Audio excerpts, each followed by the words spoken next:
There's strength. Tom Werner right there, Red Sox chairman.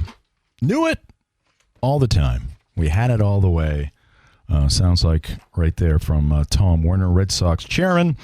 Welcome back to The Drive. It is The Drive at 5. The Drive at 5 is presented by Heroes Sports Grill and Entertainment Center. We're going to go back to the Heroes hotline here shortly, talk with Chad Finn from the Boston Globe. We're also brought to you by Acadia Federal Credit Union, their newest location on Wilson Street in Brewer. They've been serving Maine since 1963 with branches in Brewer, Bangor, and Aroostook County. Learn more at acadiafcu.org. And we're brought to you by Uno Pizzeria and Grill, where they have late-night deals every night in the bar or lounge. 9 p.m. to close. Enjoy $6 apps, $5 cheeseburgers, or $5 Indy cheese or pepperoni deep dish at 725 Stillwater Avenue in Bangor. Order to go at 947-5000 and at unos.com. Jim Churchill and Mark Paulette here in the Greenway Equipment Studios. Coming up tonight, shortly after the drive, we'll have the Red Sox pregame show beginning at 6:10. And the Red Sox and Orioles will follow at 7 and 10. Orioles at 49 and 52 coming in tonight's game. Of course, the red-hot Red Sox are riding that 14-game streak at 51 and 48. And let's go to the Heroes hotline right now. As promised, Chad Finn from the Globe. A lot of hoops that we've had to jump through to get Chad on today. That's what he and I were just joking about on the phone, because Chad's one of our regulars, right? Like, we have him on. He's a good guy. We have him on monthly, sometimes even shorter than that. I think the last 3 times he's been on has been in like a 7-week span. Now, he drew the line when we asked for daily. Yeah, he said that's too much, guys. Got to get full-time pay. Back off a little bit. But no, the Globe has like a marketing arm that reaches out, and I interact with all the time. They said, hey, Red Sox, historic win streak. You want anyone to talk to? I said, yep. Although we have Chad Finn, Peter Abraham, and Tim Healy on pretty regularly, so maybe stay away from those 3. Chad, welcome to today's show. Here That's it is. What happens when you get PR involved, I think, right? Yeah. A lot more hoops to jump through. You end up with somebody you didn't want at all. It's best probably just to text me when you want me on, or when you're looking for somebody else. I can probably help you out with that too. Our people and Chad's people getting it done once again. So Chad, we were reliving some Morgan magic in the last segment, and we played a highlight of Todd Benzinger's home run around the right field foul pole or to right field, a great call by Ned Martin. I was there that night. I was jumping for joy and hugging everybody close by. You're a little younger than I am. What memories, or do you have any of Morgan magic? Yeah, being really happy that John McNamara was gone, first of all. Yes. So, lovable. I was ready for that in October 1986, but I was in high school. It was actually the year I graduated high school, 88. And anybody would have felt like an upgrade at that point, but then you get Joe Morgan in, and he's a local guy from Walpole, speaks colloquially, all his phrases that nobody really understood, 6'2" and even. There you go. And just ended up being exactly what they needed at that moment. And yeah, that was one of the differences between that and what's happening now is that team was just supremely talented. It just wasn't getting the job done. You still had the holdovers like Rice and Evans, and then the young guys with Greenwell having an MVP season, Burks being one of the most well-rounded guys they had come up with in a long time. But see it click the way it did. I mean, it still blows my mind that they won 24 in a row at Fenway. That just doesn't seem fathomable. Yeah, this is a team that before that race series was 10 games under 500 at Fenway, 17 and 27 coming out of the second half. But it seems like you can draw some comparisons between what's happening now and that, in the sense that we relived how that season came to an end, and the Red Sox ran into a buzzsaw of the Oakland A's, who had 15 more wins than them during the regular season. They swept them in the ALCS. I made the case that this, to me, has a very Moneyball feel, which isn't necessarily a good thing, but I'm just enjoying it while it rides. How are you reacting to this win streak, Chad? Well, it's not entirely Moneyball, because if you remember Moneyball, they never mentioned Barry Zito, Tim Hudson, or Mark Mulder. Yeah, that is true. You forgot those 2 key elements. Definitely the kooky elements. this has really been driven by just incredible starting pitching and a bullpen that put it together too. Guerrero coming in and throwing 102 miles an hour and really giving an extra bridge there to Whitlock and Chapman and Slayton at times has kind of lengthened things out on that end too. And it's just been fantastic pitching in a lineup that isn't very good, if we're being honest. Still doesn't have a lot of power, but all the timely hits and good luck that they weren't getting for the first, 70-something games of the season, suddenly it's all been bunched here in this 14-game winning streak, and they seem to get the hit when they need it, and the miscue on the other side when they need it, and they're taking advantage of all of them. And I don't know how sustainable it is with the offense. I do believe in the pitching staff here, and just grateful that we've got an interesting thing to watch now because it was pretty dismal all summer with this team. Also snubbed for Moneyball was the AL MVP that year, Miguel Tejada, who was parked in the middle of the A's lineup. Yes, yeah. Well, he was not Scott Hatterberg, so I think you can just completely overlook it. There you go. Yes, he's no Kevin Youkilis, to be sure. So what do you expect the Red Sox to do here? It's great to hear that Tom Werner and Sam Kennedy knew this was going to happen all the way. They had faith in Breslow and all these players. But what do you expect the Red Sox to do here now that they have this opportunity? Now, you didn't hear maybe Tom Werner and as part of his interview on Nesson last night, but saying not a lot of teams have thrown up the white flag, which means there's not a lot of potential talent available or less talent available than would be the norm. Where do you think they're going to go from here? Yeah, it's really a weird market. Breslow's not going to get any leeway if he doesn't do anything because people so desperately want him to. But I'd say their biggest need is probably right-handed power, and that wasn't really out there in the off-season. They didn't sign Pete Alonso. They ended up getting the most productive guy that changed teams this off-season in Wilson Contreras. Mm-hmm. But there wasn't much else then, and there really isn't now either.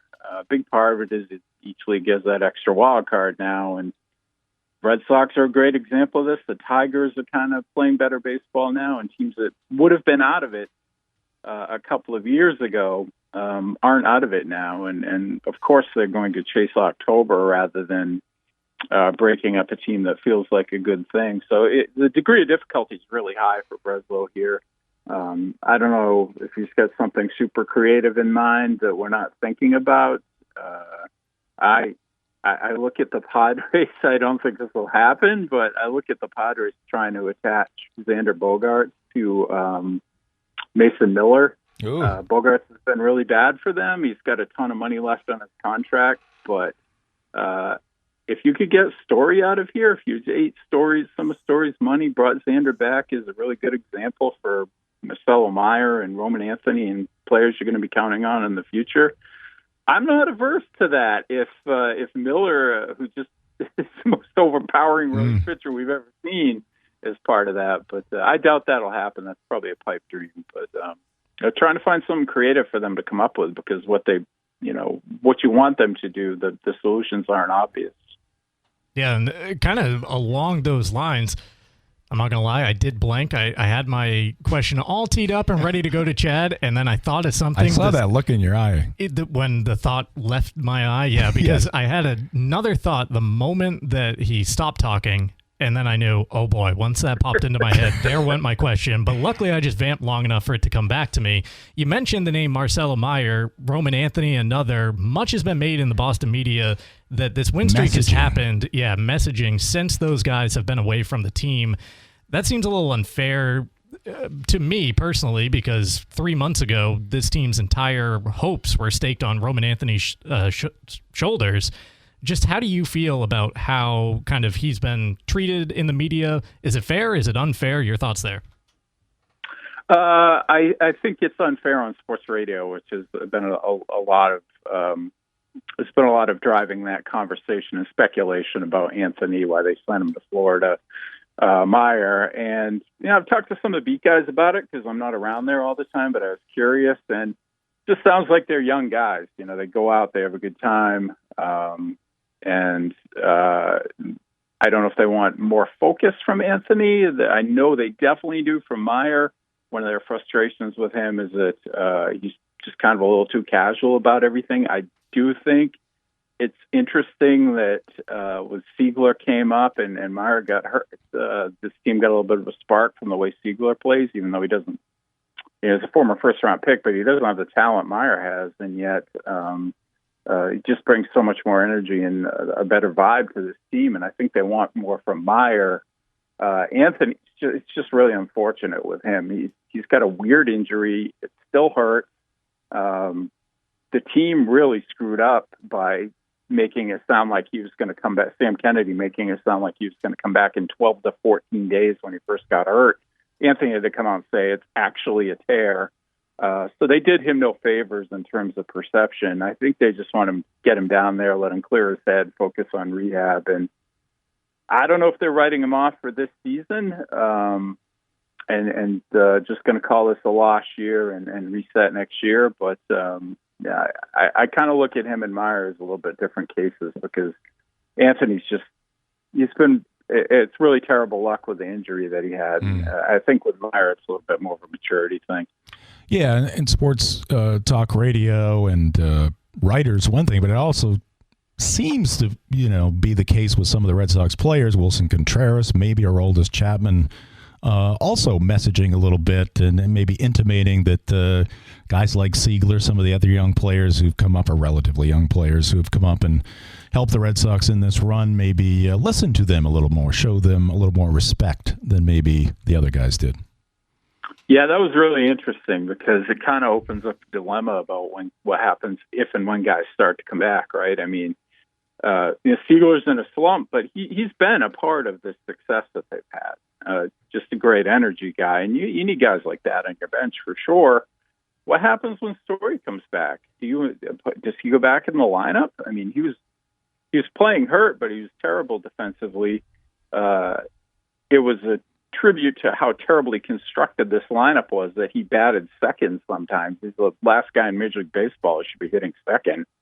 And I'm not sure with the way that they're playing what they do if some guys start coming off the injured list. They're, back from wherever they are and have the expectation that they're going to have the same role that they had before.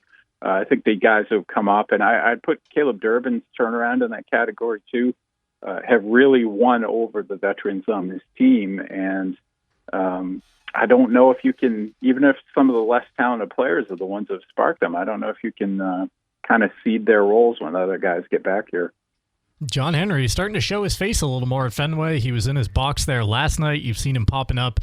Well, I was going to say during the win streak. It's really post-All-Star break during that Rays series and again there last night. But with knowing how reactionary this ownership group can be, do you think that they capitalize on this, or do they feel that this is exactly where they prefer the team being, kind of in that illusion of contention where you can go from being the second worst team in the American League to owning a wild card spot in a span of 2.5 weeks? Yeah, this is exactly what they want, right? I mean, we don't know what they're going to do with the deadline. There's going to be a willingness to say, the Mets sound like they're one team that's going to blow it up. What if there were an interesting offer coming from them that sent Francisco Lindor here? Would the Red Sox be interested in taking on that money? We don't know. This right now is kind of their ideal, if we're being honest, which is Fenway's banged out. It's got great crowds. There's no threat of $9 Yankees tickets in September, which they had to deal with a couple of years ago. People are enamored with a team that was 14 games below 500 not that long ago. And I don't know if they're a World Series contender. They certainly don't look like they have the lineup for me, but you can dream on it a little bit. And, maybe it is an illusion, but it's certainly fun. And I think this is kind of their best case scenario for how this season could have gone. Now we'll see what they do now that things have turned around, and there may or may not be opportunities out there to get better before the deadline. Just switching topics real quickly here, Chad. Just relive your initial reaction to the Jaylen Brown trade to the Sixers, by the way. Your initial reaction, and you've had some time to mull it over and live with it. Your feelings now as compared to the initial reaction. Yeah, I was driving driving home, and my daughter called me and just screamed on the phone, "They traded Jaylen Brown." And my initial reaction, I wasn't that surprised. I mean, the Giannis rumors are out there, but the return surprised me. I think we were all staggered by that. You expected certainly more than 36-year-old Paul George and 4 draft picks back. But, my thoughts from there turned pretty quickly to, all right, why would Brad Stevens do this? Because he's extremely good at his job. He really hasn't made mistakes other than assignments for Vucevic maybe, but that was more of a money thing, keep him under the second apron. He found Derek White. He kind of manipulated things to be in position to get Drew Holiday when he became available. He's been great at the job. And for him to make this trade, I really turned pretty quickly to wondering what the rationale was for that. And I think for the most part right now, if people don't want to, people are saying, I still don't get why they do it. They're kind of not really paying attention to what people are saying, what Brad said about why they did it, which is the 2 supermax contracts. They don't want to give Jaylen an extension pretty clearly to pay him $70 million at 33, 34. A lot of analytics stuff that we've all gone over. About Jaylen's on-off stats and his turnover rate and all this stuff that has probably damaged his value across the league. And I think they thought it was going to become a bigger problem. And so they made the deal when they did. And it's clear they really value that draft pick coming back next year. They think that's going to be a good one. And I think they think Paul George is a pretty malleable player when he's on the court that's going to fit into what they need here. So I kind of get it now. I still wish they got more of a return, but I was staggered like everybody else when I first heard about it. Continue running around the city here. Patriots training camp opens up on Saturday. Are we on to strictly football with this team, or is there still something else that could happen here? Because it was a turbulent offseason that very quickly got real quiet and back to football after the A.J. Brown trade. Well, as far as I know, Diana Rossini isn't planning to do Good Morning America or anything like that anytime soon, so that's probably good for Vrabel and getting camp off on the right foot. The Gonzalez contract stuff hangs over everything, but I think most people think that's going to get done in August. That's when that stuff usually gets done. It's kind of a waiting game here to see if Devon Witherspoon signs first with Seattle, and he and Gonzalez are the same agent, so it's a lot of variables with that. And I want to see Gabe Akis get into camp here. This is bizarre, and they were counting on that kid and traded up to get him. And all kinds of weird stuff going on with that. Seems like he had surgery, had an injury that they didn't know about, and they're trying to punish him a little bit financially for that. So I don't know. I feel like they've got a great team. I can't wait to see A.J. Brown, but they got a few things hanging over their head heading into camp too. All right, Chad, as usual, we really appreciate you taking some time for us here this late afternoon. We'll let you get back to all the exciting times in the Finn household tonight. What were you doing on a summer night, typically? Other than watching sports? Watching Widow's Bay for like the 7th time on Apple TV. There you go. That's been our plan mostly. Yeah, watching the World Cup, a lot of that.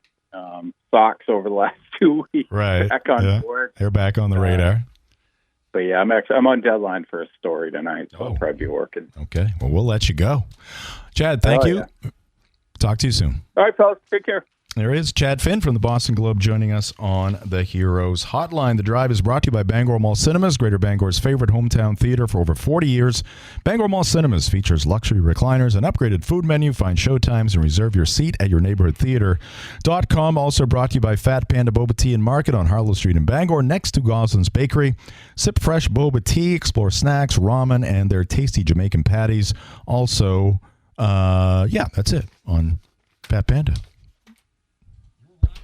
All right, welcome back to The Drive. Jim Churchill and Mark Paulette with you here in the Greenway Equipment Studios. We're also brought to you by Next Home Experience, the market leader. Get looped and get sold with Next Home Experience.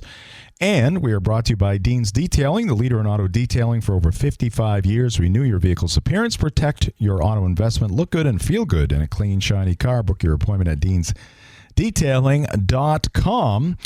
It is indeed time for Tuesday Trivia. And my reaction to that open, which I've heard a zillion times, was, what was that? Like 9 years ago? Yeah, probably right around then. Yeah. As we are celebrating what? Our 12th? Yes. We're in year 12. Year 12. Yeah. Making Maybe the way it's towards 10 January. or 11 years ago. That was Could a be. long time ago with Tuesday Trivia. We're going to do it again. And we have somebody on the Heroes hotline. Let's bring them in. Hello, who's this? Oh. This could be problematic. So line 1, the last 2 days for us, has been a one-way phone line. We can do outgoing calls. We can't receive incoming calls for whatever reason on line 1. So I have now I've made line 1 busy. So Yes. calls shoot immediately to line 2. So I don't think we'll be hanging up on this person again. Let's try this. Who's joining us now? Hello? Oh, boy. We may not be I able to don't receive think any calls the IT in department- the incoming. So Direction. earlier today, That could be because, unfortunate. Greg Hirsch from the Morning Roast alerted me to a phone issue, Has which been I- ongoing here for a couple of days. which I forwarded to the engineer, who had forwarded it to the IT department. So this is where we get in trouble. So the IT department. Now, do you know who the IT department is, or anybody in it? I think they're based in New York or Okay. somewhere. I don't know. But anyway, they were working on it. And my belief is that the person who's on hold right now can hear us talking, Yes, I just don't we think we can hear them. cannot hear them. Just try it. Hello? Hello. Going once. Oh, wow. Going twice. That takes out You know Tuesday how to trivia. ruin a Tuesday trivia? Yeah, not be able to answer the phone. When you can't take phone calls. Well, what a shame. Man, $20 to Heroes up for grabs. That it was. Had a great one, too, for you. Dialing it all the way back to 1946. Because, of course, if the Red Sox win tonight, they match their record win streak set in the spring of 1946. And who was the AL MVP that year? Joe DiMaggio, Hal Newhouser, Bob Feller, or Ted Williams? It was, in fact, the Splendid Splinter Teddy Ballgame, his first year back after missing 3 straight seasons in military service, 1943, 1944, 1945, as well as most of the 1942 season. Because remember, the career of Ted Williams comes in as a rookie in 39, is already one of the best hitters in baseball. 2 years later, becomes the last man to hit 400, 406. The next year, he jets off to military service after spending like a month, 2 months with the Red Sox. And then he's gone, 43, 44, 45. He returns in 1946, just with a little spring training to get the timing back down, to hit 342 with 38 home runs, 123 RBI, a 497 on-base percentage, and a career high of 10.6 WAR for one season. Wow. A hero. You know, Very much so. And seeing the 1999 ceremony there Yeah. at Fenway Park recently, that brought goosebumps back as well. 27 years ago. You just don't, I don't know, it feels like we don't reach that level of star or fame anymore because of the social media era and the accessibility, and everyone's out there in front of you. Like, all of those players, Mark McGwire, Ken Griffey Jr., Sammy Sosa, they were children just scrambling around trying to shake Ted Williams' Did you say hand. Tony Gwynn? Tony Gwynn as Yeah. well. Like, Yeah. I mean, it was who's who of the 20th century of the country's pastime, all just trying to crawl over each other to get their 5 seconds with him. Yeah, that was quite a.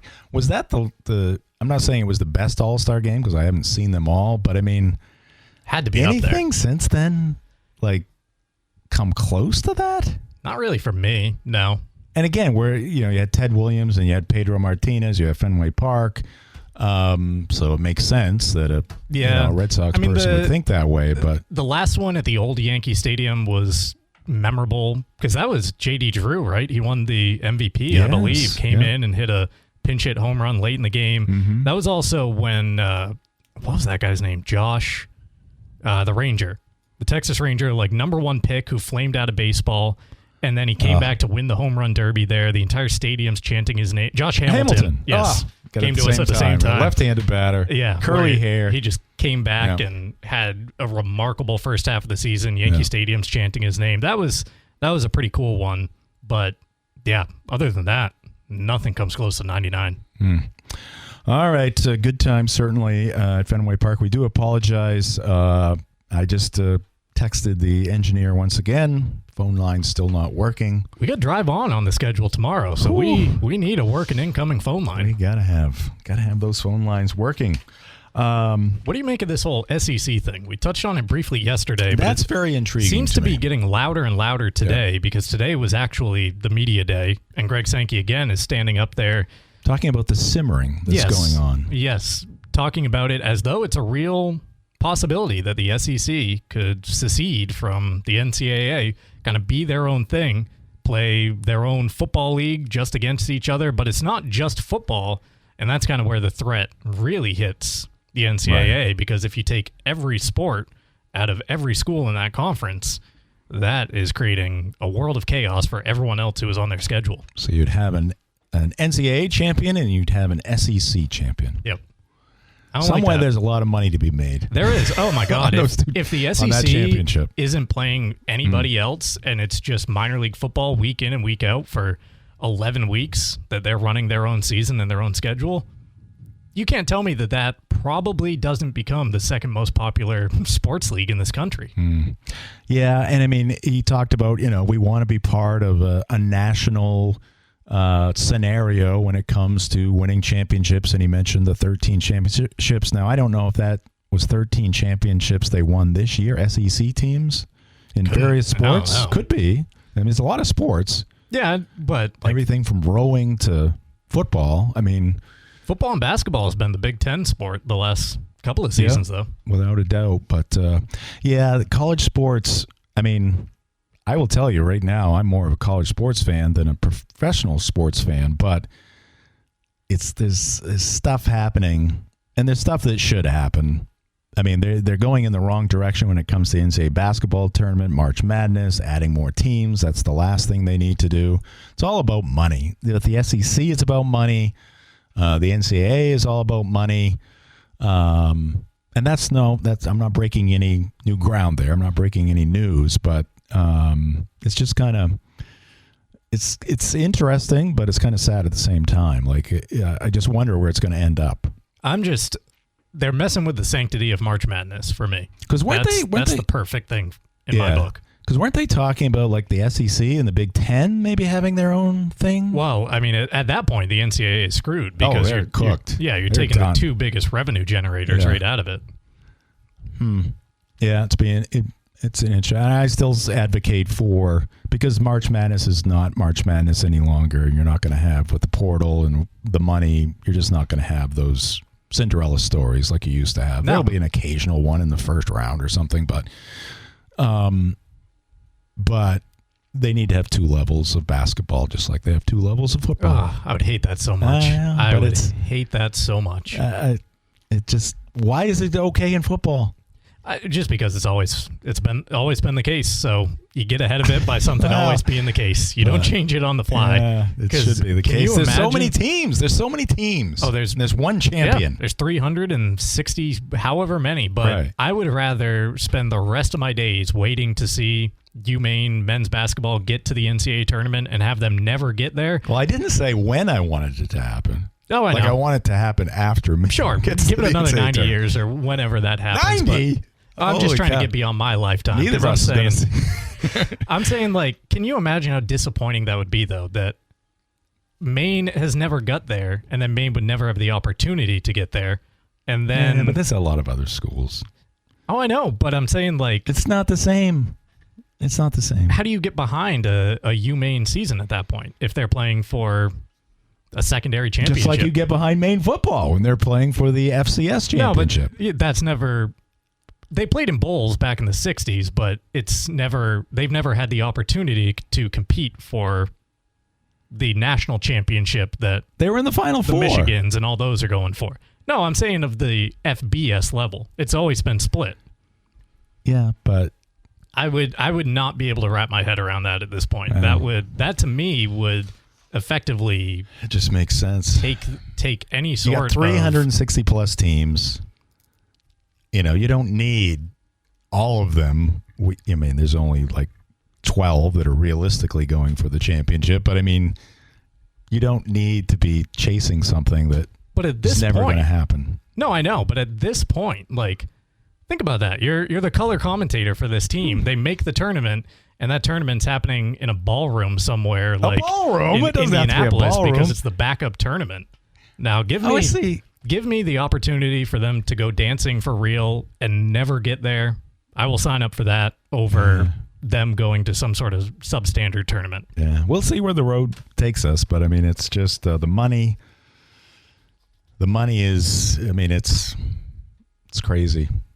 Yeah, it's not fair. It's getting to a point where you can't compete there's no balance at a certain level. to it. Yeah. At least in the old days when you were aspiring to win the America East Conference and get to the NCAA tournament, well, I shouldn't say nobody was getting money because some people were in a very different creative way. But anyway, that would be... It's not going to happen in the next few years, probably 5, maybe 10, but I think it's inevitable. It's just... It's going to be too... That would be so brutal. Stratified. It's just going to be too stratified. And if the SEC... Yeah, we'll see. We'll see where it goes, but... That would be so brutal because at this point in my sports fandom, like Wichita is my favorite team. College basketball. That's weird. Like you shouldn't even be commenting because Wichita State is your basketball. If you break off and only go to one, they'll still be in the big one. So right, I'll be okay with that one. There you go. But I love the game of college basketball as it's set up now because of the parity that's still there during the regular season, not so much in the tournament. But I think it's gripping on a night-to-night basis. You would be removing all of that. You would tell half the country. But I already feel like it's. I already feel like it's stratified. Like I already feel like, how many conferences would you put in at the top level out of what? 28, 27, 3.5, 30, 4 maybe in basketball. Okay. But so there. Oh, I know it's a broken system. But I need the promise. I need that donut hanging on a string at the end of the gymnasium to keep chasing after. Like I need that prize out there. I can't have it be broken up in that way.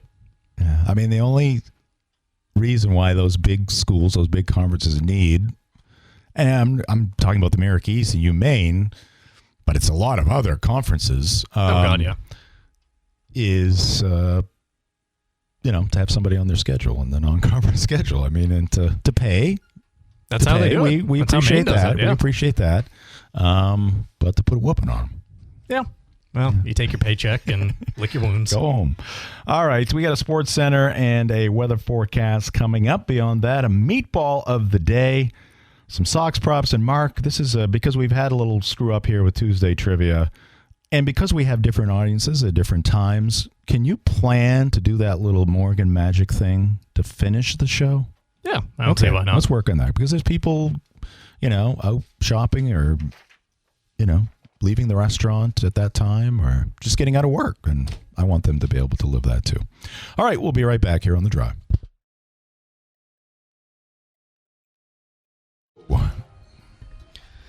An email that came through 4 minutes ago that I didn't see before the Sports Center. Tonight's Red Sox-Orioles game has been postponed. Split doubleheader scheduled for tomorrow at Fenway.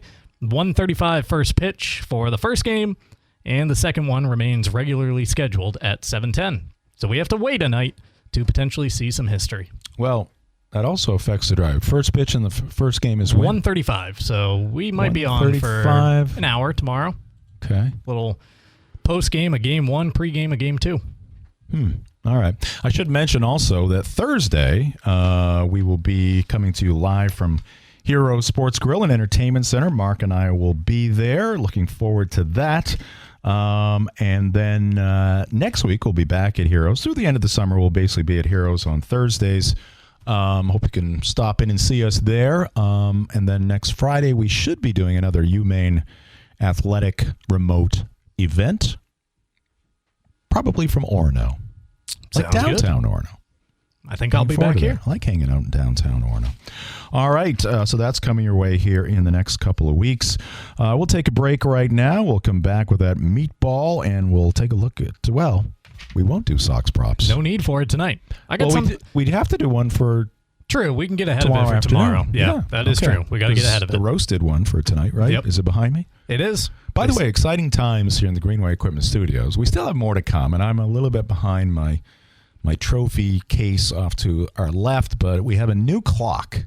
Very shiny. A new clock. The rest of you can now see what time it brilliant is. Blue numbers up there, and yeah, we've been in need of a clock. We have a paper clock up there which has been stuck on 10 minutes to 2 for quite some time. It's kept us in check for about 8 months. But new clock here in the studio, so exciting times.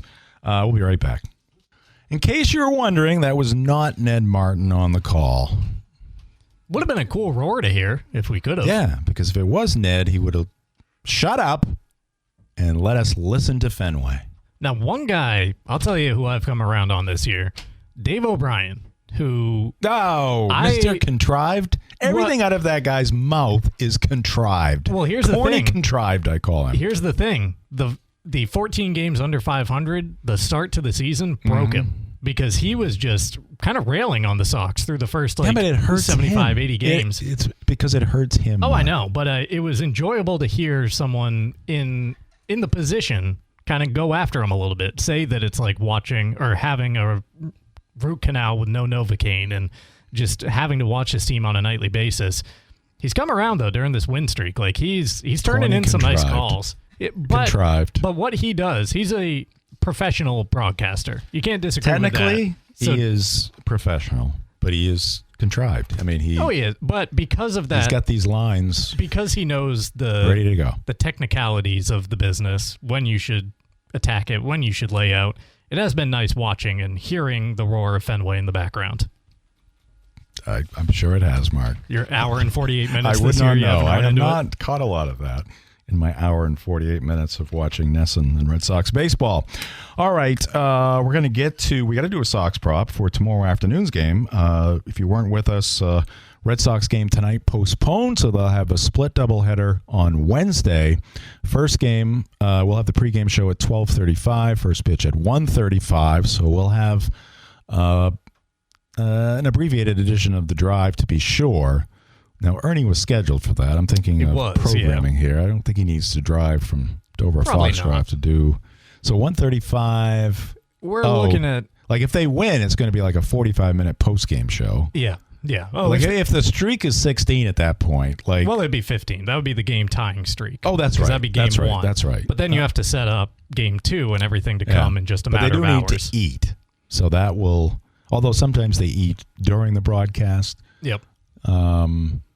So we'll be on late tomorrow. I would imagine 5-ish.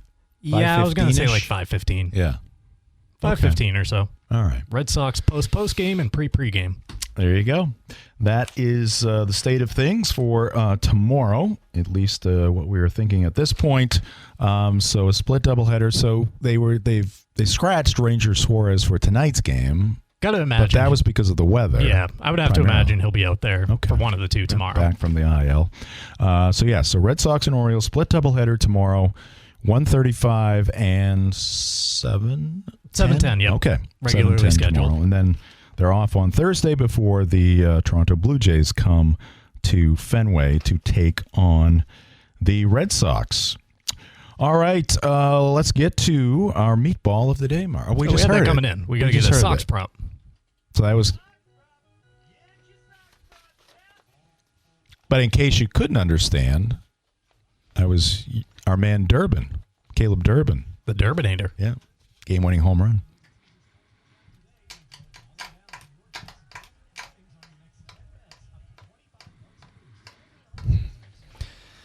I say we just play for history. Red Sox money line. We either go for the record win streak or we go down with them. So what is this? So the roast just took our bet from last night. They took Contreras from last night. Over 1.5. That's what the arrow is for. Yep. Hits plus runs plus RBI. So that's what they're playing in game 1 tomorrow. Oh, and they put a ha-ha in there. Trying to piggyback off us. He's hot. It's pretty easy to get 2 in any of those categories for him right now. But I say we just take Red Sox money line. We just take the Sox to win, and either they get 15 in a row or we go down with them. Sure. There we go. Real hard sell. I'm on board, I guess. All right, so there is your Sox prop. Okay, whoa, we got to step aside, Mark? I've got it set up that we're going right to buzzer beaters. Now, Okay. do you want Morgan Magic into buzzer beaters or Morgan Magic to be the last thing we hear? I want Morgan Magic to be the last thing on the way out. Buzzer Beaters is brought to you by Novus Auto. Give Novus a call at 945-6688 to get your windshield repaired or replaced. See, I'm already into the new clock. Like, I didn't have to scramble for my phone to see what time it was. I just did looked hit up you, at the new yeah. clock, and boom, I'm like, wow, we are closing in on the end here. Another day of layoffs at ESPN, which is a yearly tradition, it seems, at the worldwide leader. names. Carl Ravitch among out. those gone today. 3 decades with a worldwide leader. And He's it Mr. seems, Baseball. Yeah, like, it seems from that he every is out. level. Little Yes. League, Yeah. college, and Major League Baseball. Yep. Carl Ravitch among the big names out today. Tom Pelissero, another who's Yeah. been an NFL Network mainstay. ESPN acquired NFL Network and is now stripping it for parts because, listen, when you got to pay Stephen A. $40 million a year and Pat McAfee $100 and however million over the Van life of his Pelt, contract. Those are the big three. Oh, Yep. and Greenberg. Yep. Can't forget the Those are $8 your big million four. going his way. Yeah. Wow, Carl Ravitch. Out. Who's going to do Little League Baseball? Is he done like today? It seemed pretty immediate. Wow. Like Ryan Clark yesterday got let go kind of when he was on Oh, air. that's no law. He got let go? Oh, yeah. All right. Yeah. I'm celebrating that one. Yeah, Thank that one. God. That one, no harm done there. But Ravitch Wow. out after 33 years. No kidding. All right. Thanks to our guest today, Chad Finn from the Boston Globe, our old friend Nick Coit as well for joining us on the Heroes Hotline. Some Morgan Magic to take you home.